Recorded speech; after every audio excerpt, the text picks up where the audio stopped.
everyone.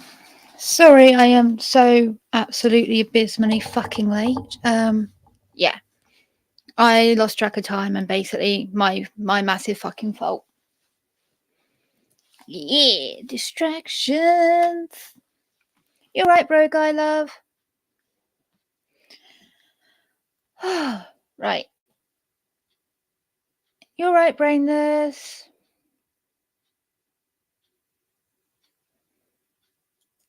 Right, need to sort that.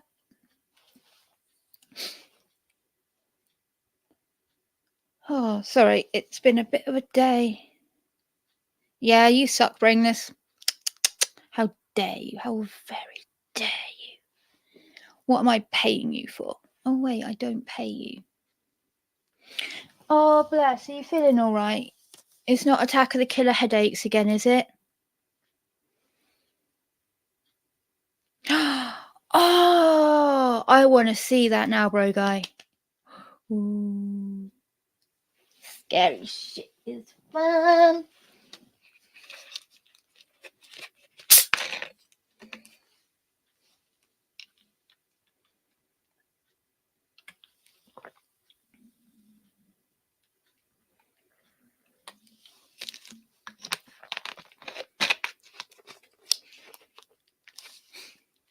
Right.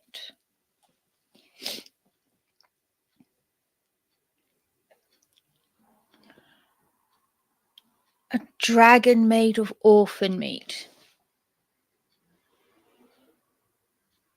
How would that look? How do you know it's orphan meat? Oh, shit. And it's heading right for my meat. No.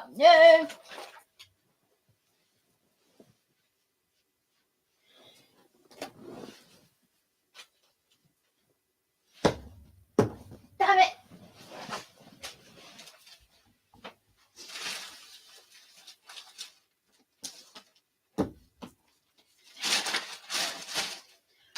Fucking spiders.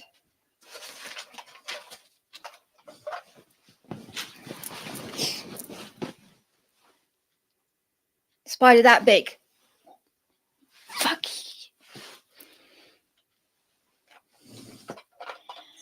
Ah, fun. They're coming out of the woodwork.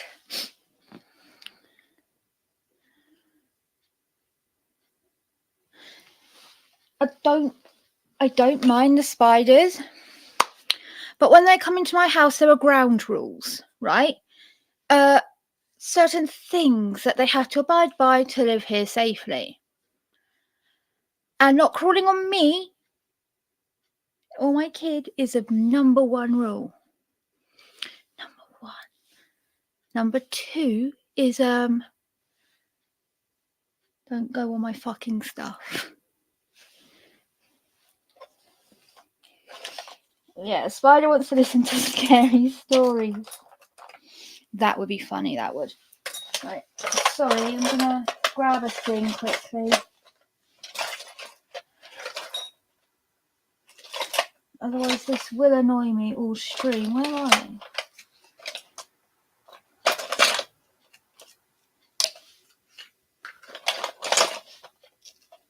I guess that'll do. Sorry.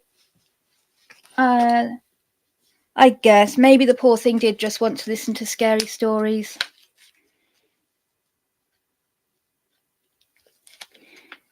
Or maybe the spider from my last scary story is coming to seek revenge on me. Ooh. Oh, that's snugger. Right.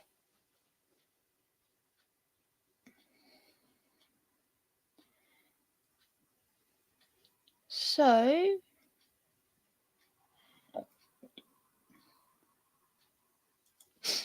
here we go.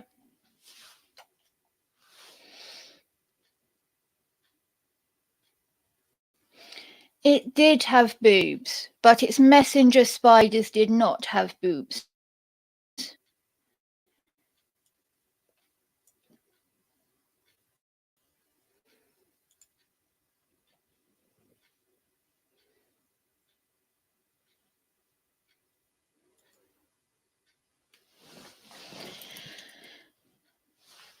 right, Blue?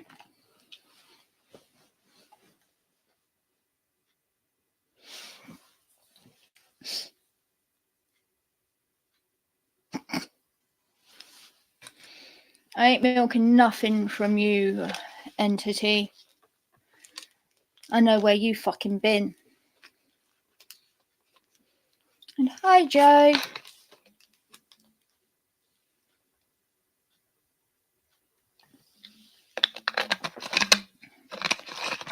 So,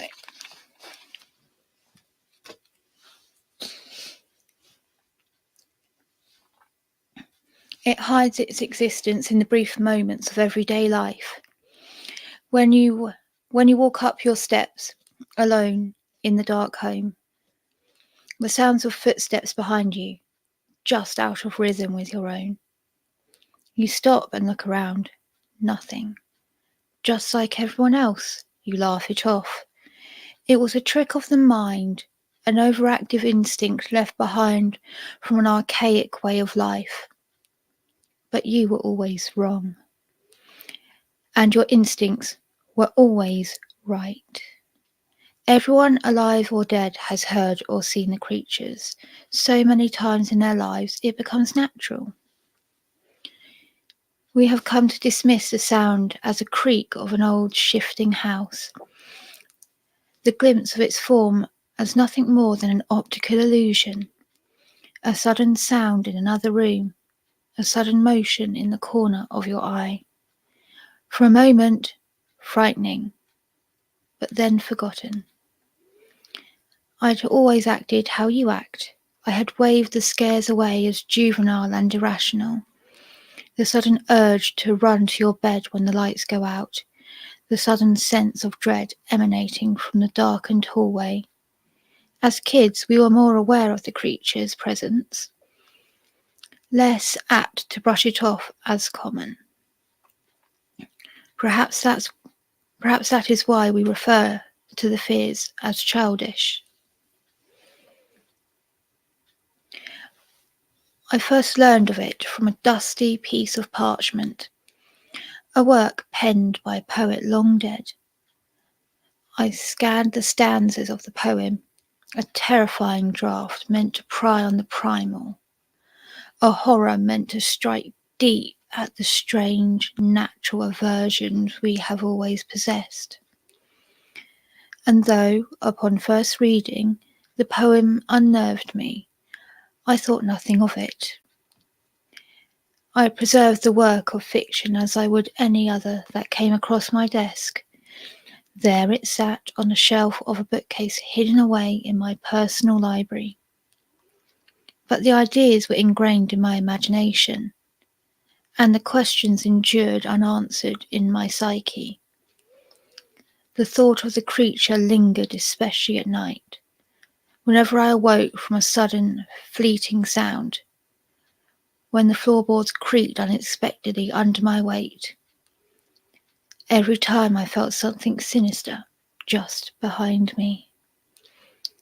I reread the poem late one night when I could not bear the thoughts. I tried to convince myself of its fantasy, but every time my eyes scanned the words, I saw just beyond my gaze, by my library door, some figure moving. Again and again I darted my attention towards the corridor, but saw nothing. Eventually I left the page of the poem on my desk and paced hastily through the dim hallway to fetch a glass of water. I desperately attempted to convince myself that what I was hearing and what I was seeing was simply symptoms of a paranoia gone unchecked. I told myself they were things that all people experience.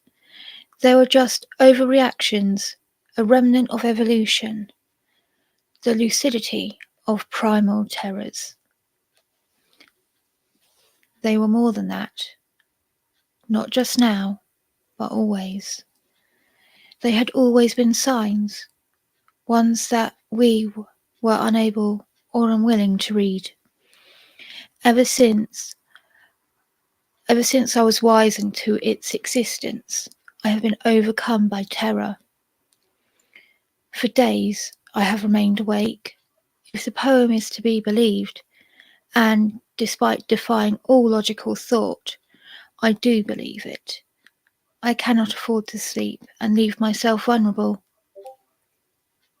Once one begins to see the signs, once one is aware of its presence, it becomes aware of yours. It is content to remain hidden, despite being known. Oh, sorry. It's content to remain hidden. It despises being known. It possesses a deep, inescapable odium for all those who have noticed it, for those who seek it out or cannot forget it. The creature will chase me down. It will not allow me to survive, so long as it's aware that I am aware. The coffee is beginning to fail. The exhaustion is overpowering me. I must give in soon, but I cannot risk what may result from it. And that is why, in my desperation, I penned this work. My only hope is to let the creature's existence be known far and wide. I pray that if others begin to notice its signs, to truly understand its nightly presence, then perhaps it will focus less attention on myself. I regret to inform you, dear reader, that throughout this short passage you have been unwittingly partaking in nature's most ancient and deadliest information hazard, an urban legend that has persisted throughout human existence. Now that you are aware of the signs, you will see and hear them. You will not be able to dismiss them away. The creaks in your walls will become sinister. The shadows of your home will haunt your mind. The worst scenario is that you have read this at night, that you read it in a house, or worse, somewhere foreign to you, that you have done so alone, that the noises you hear cannot be explained away by another person or a family pet. It is another being entirely, just like I did when I first read the poem. You will put away this story, you will laugh at the absurdity. Then, as you complete your nightly routine, it will show itself. Try to ignore it. You can't. As you walk through your home and hear footsteps echoing your own, just a fraction of a second later, as you look into the bathroom mirror when you brush your teeth and you see something just behind you, over your shoulder, and especially as you lie awake, tossing and turning and staring at your closet or out your window, you will begin to doubt the invention of these words.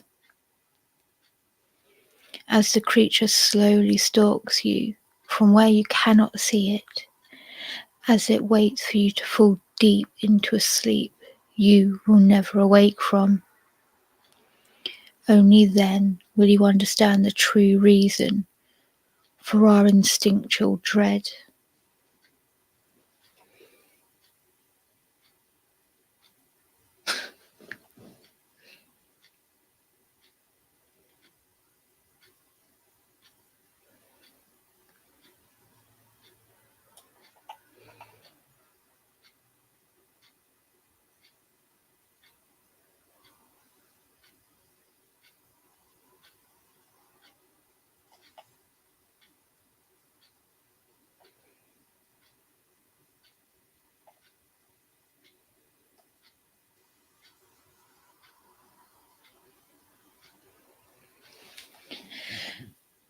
Oh, love it. What was your brother yelling at you for, though? What did you do now?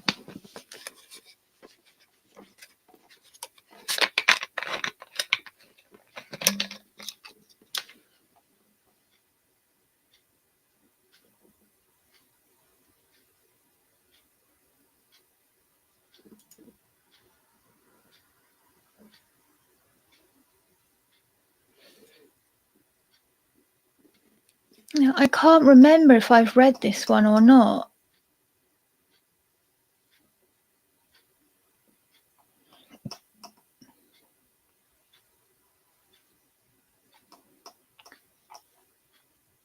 Although that one is very long and I've only got half an hour.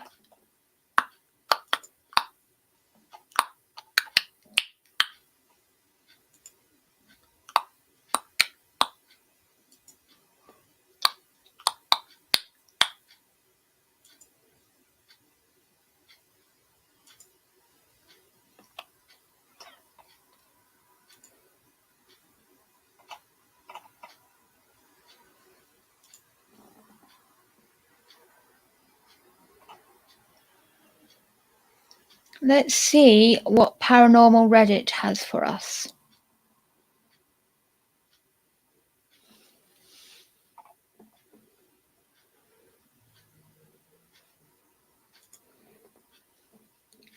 Paranormal Reddit. Say what? Paranormal.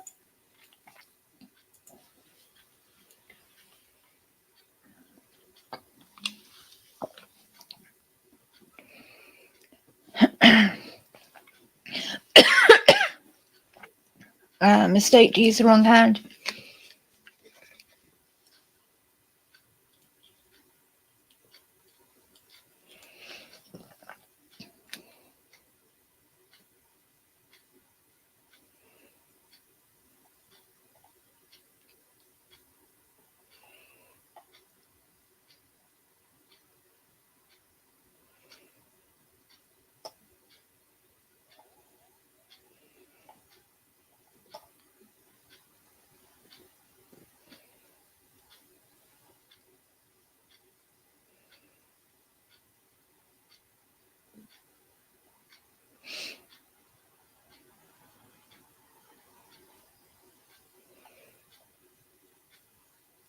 No, okay, I'll read the Oakfield one.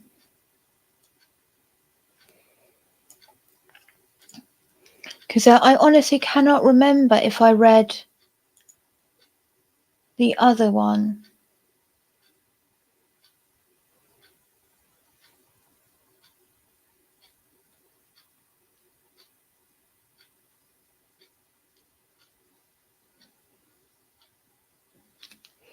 Yeah, I do love those stories as well.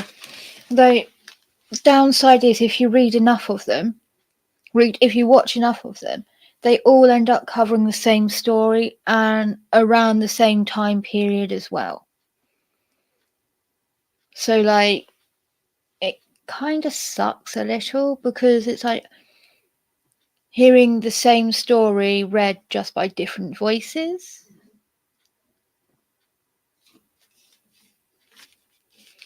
So, like, I try and make sure I don't cover ones others have, but then again, I've not watched a lot of them for a little while, so I don't really know. Then I have kind of deliberately not been because I don't want to cover the ones that they did.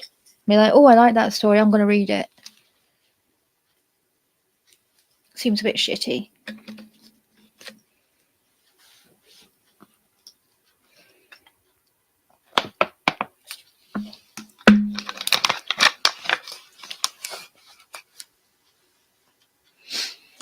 Oh, okay. Sorry, I'm beginning to like your brother more and more if he's fucking with you. Hilarious. See, I wouldn't really call this no sleep.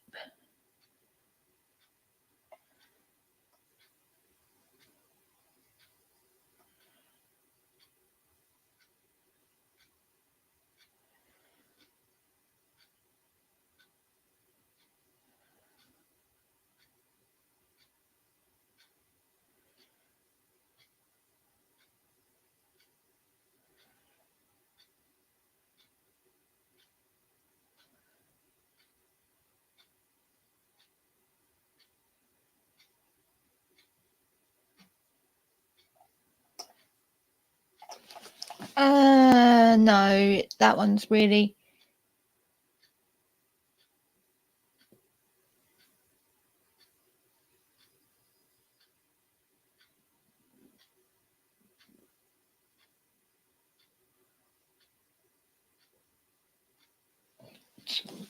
That sounds really cool, bro guy. I'll check that out. Thank you.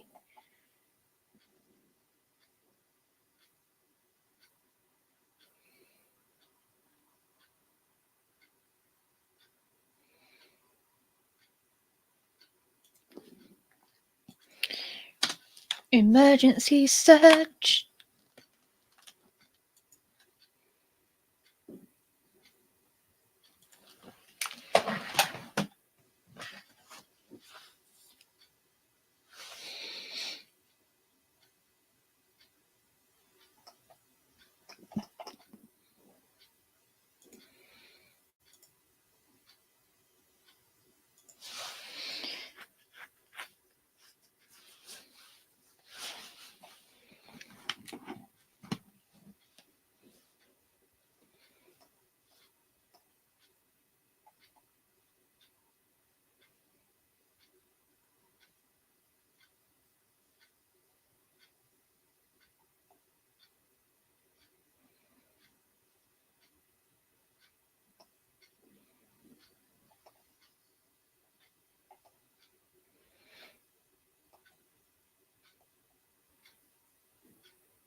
Sorry about this.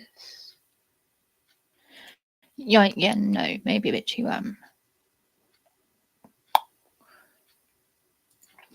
Don't think reading that one right now is a good idea.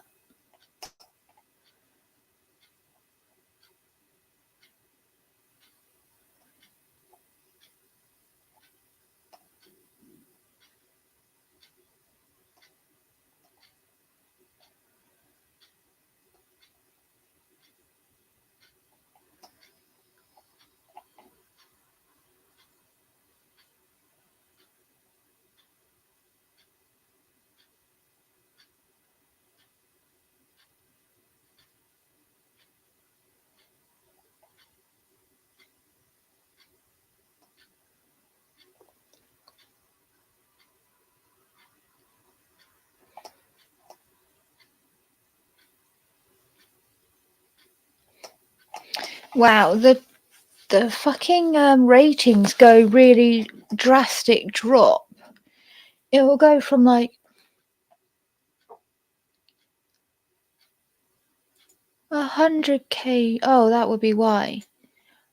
What happened? I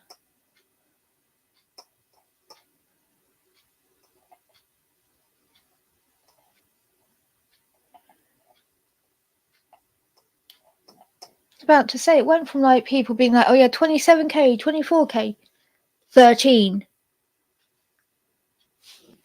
It's a bit of a drop.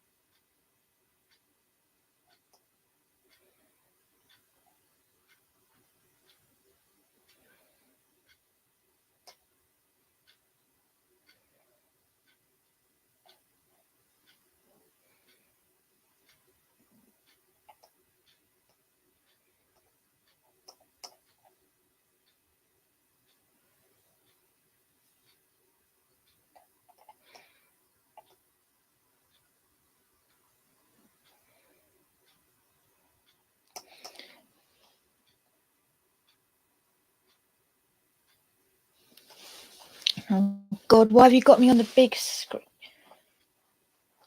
And oh, that no, no.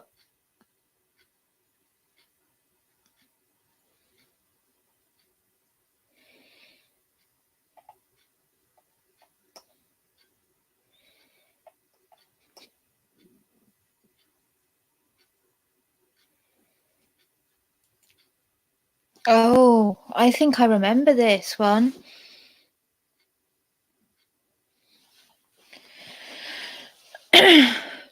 My sister discovered a universal language, but she hasn't spoken a word since 2003.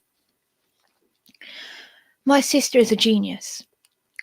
When she was about 13, she made this device that honestly still blows my mind. I spent my entire life studying physics, and I still don't know what she did or how, which is probably for the best considering how all this played out. I don't know how she did it, but what I do know is that in the summer of 2003, the laws governing matter and atomic mass didn't seem to affect her anymore.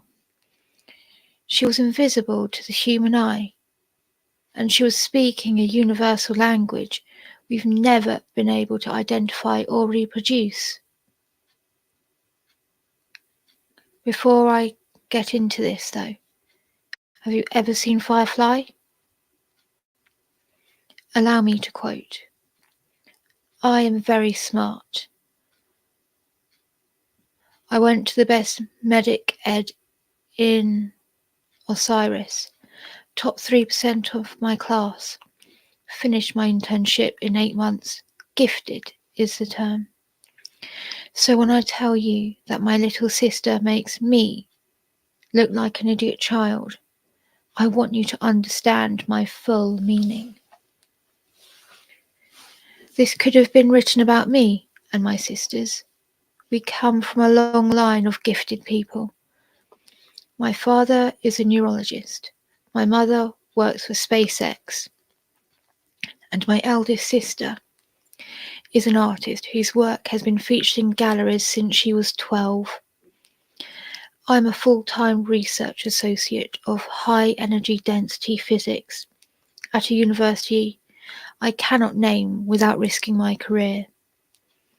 And, like Simon Tam from Firefly before me, I don't tell you all of this to flaunt our intelligence or to make us look special. I tell you this so you can fully understand what I mean when I say Nirali makes us all look like idiot children. In 2003, I was about to turn 17. My interests weren't like most teen girls, so I won't bore you with the details of what I found more entertaining than TV, books, or them all. But more often than not, I was occupied with personal research projects. The first time Nirali made herself invisible, I was in the middle of a research rabbit hole. I was deep into some really heady academic articles when I heard Nirali pipe up behind me.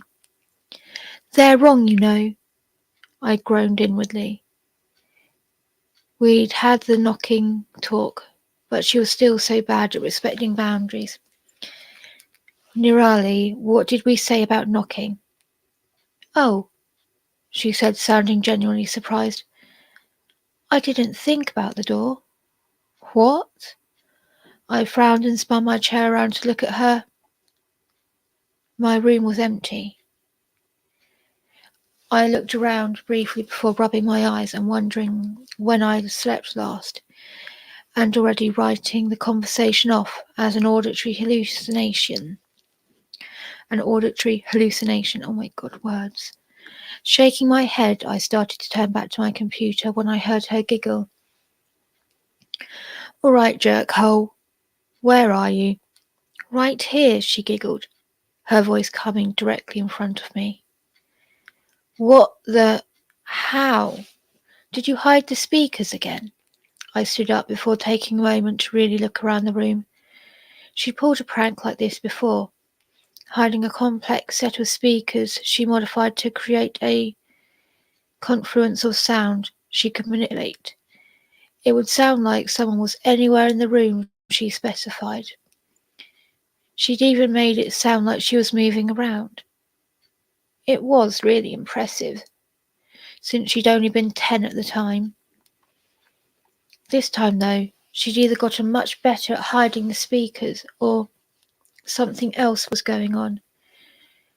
She giggled again. No speakers, just me. Okay, just me. But how? I folded my arms, looking in the direction of her disembodied voice. That's going to be hard to explain. That was Nirali for you. You won't get it.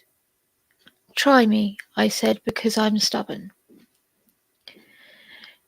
She did, though, and I didn't. I had the beginnings of a migraine chewing on my right eye by the time she was done. Almost none of it made sense. There was something about atomic frequencies and post-dimensional drift, superliminal desynchronization, and something she dubbed the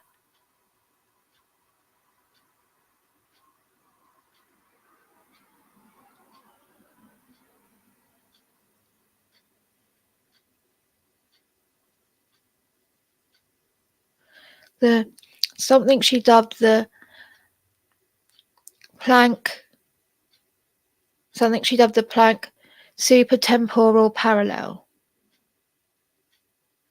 Oh, supra, not super, supra.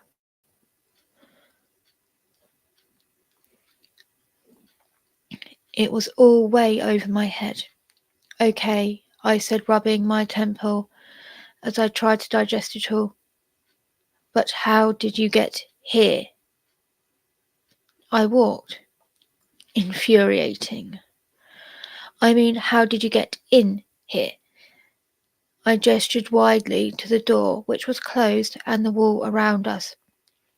Oh, I could hear the shrug in her voice. I just walked. I just walked where the walls weren't. I squinted at the spot I thought she was standing. You what? She sighed. It was a special sigh. It was the kind of sigh it's the kind of sigh that told you someone much smarter than you was put out having to dumb something down enough for you to understand. An embarrassed heat flooded my cheeks. I knew she was smarter than me, smarter than all of us. But it still made me feel like I'd failed simple math in front of Neil deGrasse Tyson and a puppy. They were both disappointed. I walked where the walls weren't. The walls aren't everywhere, Divya. In fact, in most places, like realities, the walls aren't there at all. So I just walked in those places. I wanted to see proof of this statement. I thought I knew she wouldn't have bothered writing them down, except in scraps and incomplete snippets that only made sense to her. I also knew the proof wouldn't make any more sense in her original explanation. Even so, it bothered me that I only understood what she meant in the vaguest, most conceptual way. It wasn't natural for me. That abstractness of thought warred with the linear way of my brain, making actual understanding impossible, and I hated it. Sana would have understood. Her brain worked that way, but not mine. I must have looked like I was struggling with it, and I was, because she continued on. Where I am, or technically when and how, everything is a Schrodinger's puzzle of its own. Oh, everything's a Schrodinger's puzzle of is and isn't. All I have to do is observe the places where the state of something isn't and go there. This wasn't helping. I mean, it was. I got the basic concept of what she was saying, but in terms of practical application of physics, it was a mess of meaningless sciencey buzzwords. Nothing she said any foundation in known science. She could have told me I ate ice cream upside down and chanted purple backwards 30 times and the wall turned into jello. But only as long as I looked at it from a 45-degree angle, and it would have been exactly as scientifically sound as what she was actually saying. Yet she was the one who was invisible, so the limits of my understanding and science itself had no bearing on her corporeal existence. Do you still have a body? I mean, can you see you? Oh, yeah, she said, her voice pitched higher in excitement. I look like 100 versions of me laid on top of each other. Looking at my hands and stuff is kind of trippy. But I'm here. Cool. I had no idea what to do with this information. She started giggling again. Now, what now? I can't believe you haven't noticed yet. Notice what? I couldn't keep the flash of irritation out of my voice. It wasn't easy to accept the premise that she'd managed to trick physics into letting her pass through matter while being imperceptible to the human eye. But I'd had about all the "how much dumber than Nirali are you?" I could take for one day. What language am I speaking? I had to blink at that and think a moment. It's English, isn't it? She giggled again. Say something, I ordered in my most authoritative big sister voice.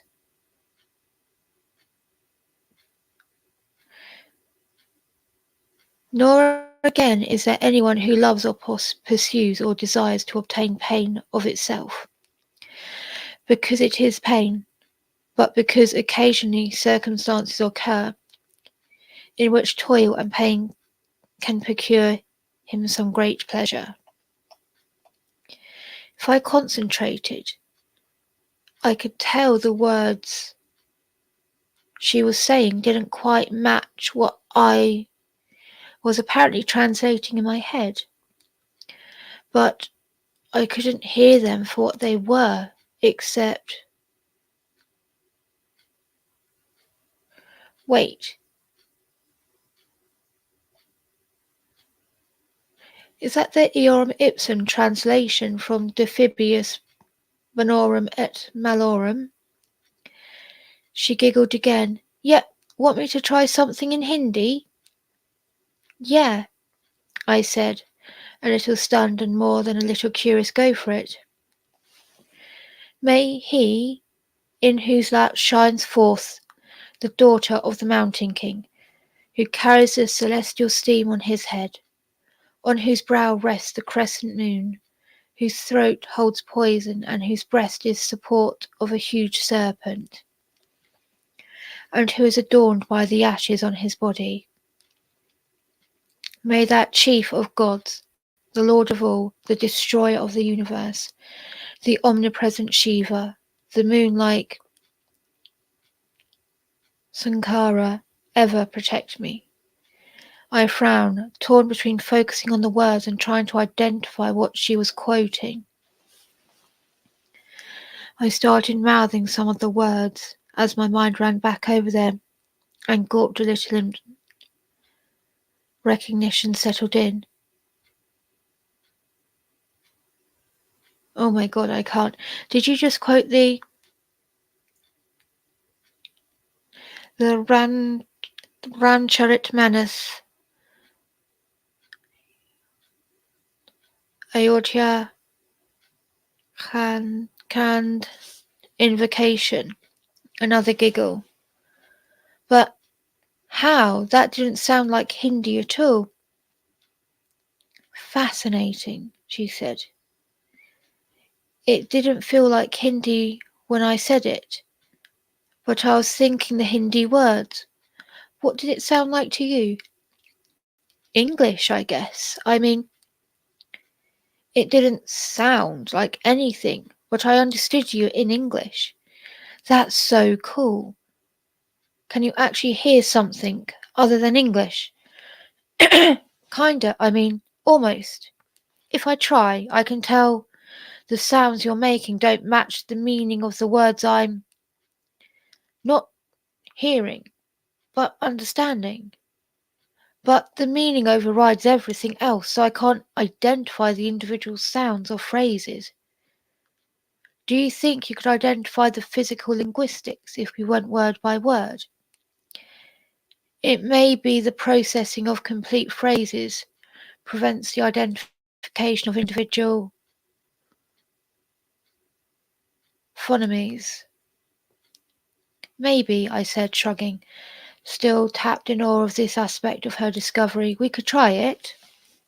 She had me run through some general object identification to give me a chance to listen for the words she was making and how they differed from the words I knew, the words I was hearing, but I only ever caught the ghost of a divergent beginnings and ends. She thought this was hilarious. I thought it was magical. This story isn't what I expected.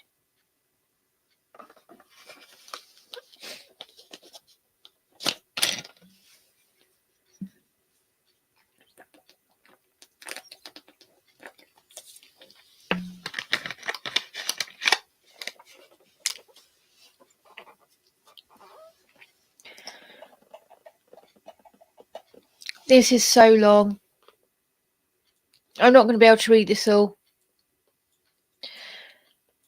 I'm not going to be able to read this all tonight because it's Slim's stream starting now. I am so sorry. Sorry, today has been a bit of a crappy day with it. Not like a bad day, just like I've been in pain and so I've not been focusing on gathering stories and being So, sorry. I will definitely make sure I've got some like really fucking grim stories for next week. And I mean like the dead body juice level. Pinky promise? Also, I was thinking of doing maybe playing a video game tomorrow. Like I kind of want to play Portrait of Fear.